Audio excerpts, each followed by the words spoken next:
Judiciary versus executive यानी कि न्यायपालिका बनाम कार्यपालिका की बहस के बीच में उपराष्ट्रपति जगदीप धनखड़ ने एक बार फिर से कुछ ऐसा कह दिया है जिस पर घमासान मच गया है।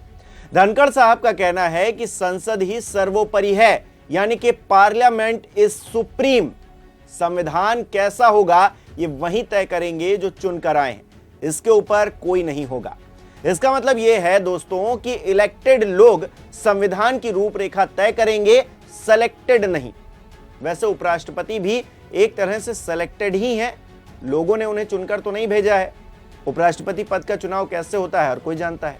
खैर, उपराष्ट्रपति के मुताबिक हर संवैधानिक पदाधिकारी द्वारा बोला गया हर एक शब्द सर्वोच्च राष्ट्रीय हित से जुड़ा होता है। सुनिए धनखड़ साहब आखिर कह क्या रहे हैं। Prime Minister who imposed emergency was held accountable in 1977. And therefore, let there be no doubt about it.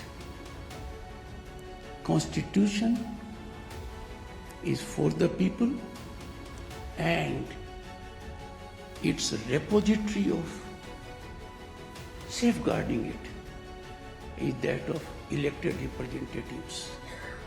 They are the ultimate masters as to what constitutional content will be. There is no visualization in constitution of any authority above parliament. Parliament is supreme. And that being the situation, let me tell you, it is as supreme as every individual in the country. Part of we the people is an atom in democracy, and that atom has atomic power. And that atomic power is reflected during elections. And that is why we are a democratic nation. वहीं धनखड़ के बयान पर वरिष्ठ वकील कपिल सिब्बल ने कहा है कि कानून ना तो संसद सर्वोच्च है और ना ही कार्यपालिका, संविधान सर्वोच्च है। संविधान के प्रावधानों की व्याख्या सुप्रीम कोर्ट द्वारा की जाती है। इस देश ने अब तक कानून को इसी तरह से समझा है, देखा है। हालांकि कपिल सिब्बल ने अपने पोस्ट में उपराष्ट्रपति का नाम नहीं लिया। उन्होंने आगे लिखा कि शीर्ष अदालत के हालिया फैसले जिनकी कुछ भाजपा नेताओं और उपराष्ट्रपति ने आलोचना की है, हमारे संवैधानिक मूल्यों के अनुरूप है और राष्ट्रीय हित से प्रेरित है। सिब्बल ने कहा कि संसद के पास कानून पारित करने का पूरा अधिकार है। अनुच्छेद 142 के तहत सर्वोच्च न्यायालय का जो दायित्व है संविधान की व्याख्या करना है और पूरा न्याय करना है। न्यायालय ने जो कुछ कहा है वो हमारे संवैधानिक मूल्यों के अनुरूप है और दूसरा राष्ट्रीय हित से प्रेरित है। दरअसल दोस्तों, सुप्रीम कोर्ट की एक बेंच ने हाल ही में राज्यपालों द्वारा रोक कर रखे गए विधेयकों पर राष्ट्रपति की मंजूरी देने के लिए 3 महीने की समयावधि तय की थी। इस पर प्रतिक्रिया देते हुए धनखड़ साहब ने कहा था कि न्यायपालिका सुपर संसद की भूमिका नहीं निभा सकती और कार्यपालिका के अधिकार क्षेत्र में नहीं आ सकती। धनखड़ ने पिछले शुक्रवार को कहा था कि भारत ने ऐसे लोकतंत्र की कल्पना नहीं की थी जहां जज कानून बनाएंगे, शासकीय कार्य करेंगे और सुपर संसद के रूप में काम करेंगे। हाल ही में एक फैसले में राष्ट्रपति को निर्देश दिया गया है कि हमने इस दिन के लिए लोकतंत्र की कभी कल्पना नहीं की थी। दूसरी तरफ ओवैसी जैसे विपक्ष के नेता धनखड़ की बात पर उनकी प्रतिक्रिया पर क्या कह रहे हैं, जरा उसको भी सुन लीजिए। देखिए, नहीं, वो उनकी लिमिटेड अंडरस्टैंडिंग है। पार्लियामेंट सुप्रीम जरूर है और पार्लियामेंट इंडिपेंडेंट भी है, जुडिशरी इंडिपेंडेंट है, एग्जीक्यूटिव इंडिपेंडेंट है। इसलिए हमारे देश के संविधान का बेसिक स्ट्रक्चर का हिस्सा theory of separation of powers है। तो सेपरेशन ऑफ पावर्स में लेजिस्लेचर इंडिपेंडेंट है, एग्जीक्यूटिव इंडिपेंडेंट है, जुडिशरी इंडिपेंडेंट है। तो उसमें आप ये नहीं बोल, आप डिक्टेट तो नहीं कर सकते। अगर आप कोई कानून गलत बनाएंगे, अगर आप किसी संविधान के आर्टिकल का गलत इस्तेमाल करेंगे तो जुडिशरी बीच में आएगी। क्यों नहीं आएगी? और मैं कहां जाऊंगा फिर? अब जगदीप धनखड़ के अलावा बीजेपी नेता निशिकांत दुबे ने भी सुप्रीम कोर्ट के फैसले पर सवाल उठाए थे।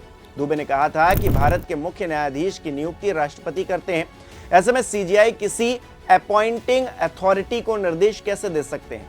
संसद इस देश का कानून बनाती है, क्या आप उस संसद को निर्देश देंगे? निशिकांत ने यहां तक कह दिया कि देश में गृह युद्ध के लिए chief justice of India Sanjeev Khanna जिम्मेदार है और धार्मिक युद्ध भड़काने के लिए सुप्रीम कोर्ट जिम्मेदार है। कोर्ट अपनी सीमाओं से बाहर जा रहा है। अगर हर किसी को सारे मामलों के लिए सर्वोच्च अदालत जाना पड़े तो संसद और विधानसभा बंद कर देनी चाहिए। इस देश में जितने गृह युद्ध हो रहे हैं उसके जिम्मेवार केवल यहाँ के chief justice of India Sanjeev Khanna साहब। ये फर्जी डिग्री वाले निशिकांत दुबे जैसे लोगों के लिए राजनीति कोई प्रिंसिपल की, कोई विचारधारा की, कोई सिद्धांतों की लड़ाई नहीं है। ये विशुद्ध दलाली का सबसे सीधा, सरल और अच्छा रास्ता है और इसीलिए अंट शंट बककर ये सुर्खियों में बने रहना चाहते हैं। कुछ उल्टा सीधा कहकर, एक समुदाय विशेष के खिलाफ जहर उगलकर, विपक्ष के खिलाफ घटिया बयानबाजी करके ही अपनी उपयोगिता सिद्ध करते हैं और अपनी जो वफादारी है पार्टी के लिए वो साबित करने में लगे रहते हैं। इनका इस्तेमाल वैसे बीजेपी भी बखूबी करती है अपनी ओछी गंदी राजनीति के लिए। इन लोगों से जो कहलवाना चाहते हैं कहलवा देते हैं और फिर दूरी बना लेते हैं। पर यह पैंतरा बड़ा पुराना हो गया है। अगर वाकई में दूरी बनाना चाहते हैं तो शो कॉज नोटिस इशू करिए, निकाल बाहर करिए एक ऐसे आदमी को जो सदन में महिला सांसद को अपशब्द कहे, जो गरीबों के लिए कहे कि फ्री फंड का अनाज खाते हैं, जो चुनाव आयुक्त और इस देश के सर्वोच्च न्यायाधीश के लिए इतनी घृणित भाषा बोलता हो। उसकी बीजेपी को क्या जरूरत है? लेकिन पता नहीं डिग्री दुबे को यह आभास भी है कि नहीं कि सारी दुनिया के सामने इनकी हैसियत यही है, काम होने पर जिनसे दूध की मक्खी की तरह पार्टी भी किनारा कर लेती है। खैर, इस देश में अगर कानून है तो चीफ जस्टिस के बाद एक पूर्व चुनाव आयुक्त को गरियाकर ध्यान बांटने की कोशिश करते हुए इस आदमी के खिलाफ सख्त से सख्त कार्रवाई होनी चाहिए, इसको सजा मिलनी चाहिए। ऐसे लोग हमारे सदन को तो छोड़िए, समाज के लिए भी खतरा है। तो कुल मिलाकर दोस्तों, जिस तरह से कार्यपालिका और न्यायपालिका के बीच में एक टसल देखने को मिल रही है और यह बताने की कोशिश की जा रही है कि देखिए हम सुप्रीम हैं, आप सुप्रीम नहीं हैं, संसद सुप्रीम है, कोर्ट सुप्रीम नहीं है। लेकिन यहां पर देखने वाली बात यह है कि हर किसी की अपनी अपनी जिम्मेदारियां हैं, अपने अपने काम हैं। कपिल सिब्बल जैसा कि कह रहे हैं कि जो कानून बनेगा उसको रिव्यू करने का काम कोर्ट का है और वो करेगा। इसमें सुप्रीम ऐसी वाली बात कहां पर है? और सुप्रीम अपने आप को बताने की कोशिश कौन कर रहा है आखिरकार?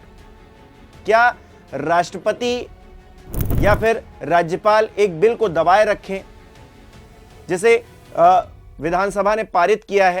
क्या यह सही है? क्या संसद कोई कानून बनाए और राष्ट्रपति उस पर कोई जवाब ना दे? साल बीत जाए, 2 साल बीत जाए, 5 साल बीत जाए, क्या यह सही प्रक्रिया है? और इसको लेकर लड़ाई लड़ना, एक समय सीमा क्या हर किसी के लिए तय नहीं होनी चाहिए? और वही समय सीमा अगर तय कर दी गई है कोर्ट की तरफ से तो इस पर इतना गुस्सा होने की जरूरत क्या है? इतनी नाराजगी की जरूरत क्या है? अगर सुप्रीम कोर्ट को यह करना पड़ रहा है तो फिर संसद की नाकामी है। ये संसद को सोचना चाहिए था, सांसदों को सोचना चाहिए था कि जो विधेयक पास हो रहे हैं विधानसभाओं में उसके लिए एक समय सीमा तो तय हो कम से कम।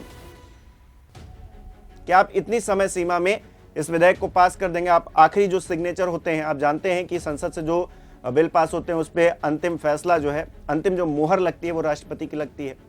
उसी तरह से विधानसभाओं में, राज्यों में बात करिएगा तो फिर राज्यपाल वो सुप्रीम होता है। वहां पर राष्ट्रपति की भूमिका एक तरह से राज्यों में आप समझ सकते हैं उसकी। मुख्यमंत्री स्टालिन और राज्यपाल रवि के बीच में टसल देखने को मिला, मामला कोर्ट तक पहुंच गया और उसके बाद जो प्रक्रिया हुई उसी का नतीजा है कि आज बहस हो रही है और धनखड़ साहब कह रहे हैं कि संसद ही सर्वोपरि है, यानी कि पार्लियामेंट इज सुप्रीम।